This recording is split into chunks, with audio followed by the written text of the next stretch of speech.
মাগুরায় শিশু আসিয়া ধর্ষণ ও হত্যা মামলায় তৃতীয় দিনে তার বড় বোন হামিদা বেগম সহ 11 জনের সাক্ষ্য নেওয়া হয়েছে।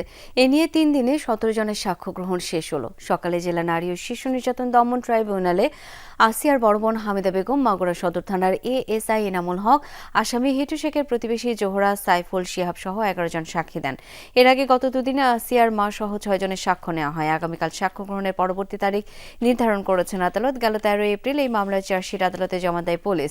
23 এপ্রিল অভিযোগ গঠন করা হয়। গত 6 মার্চ মাগুরার নান্দোয়ালি গ্রামে বোনের বাড়িতে বেড়াতে গিয়ে ধর্ষণের শিকার হয় শিশু আসিয়া। 13 মার্চ চিকিৎসাধীন অবস্থায় মৃত্যু হয় তার। এই ঘটনায় আসিয়ার বোনের শ্বশুর হিটু শেখ সহ 4 জনকে আসামি করে মামলা হয়।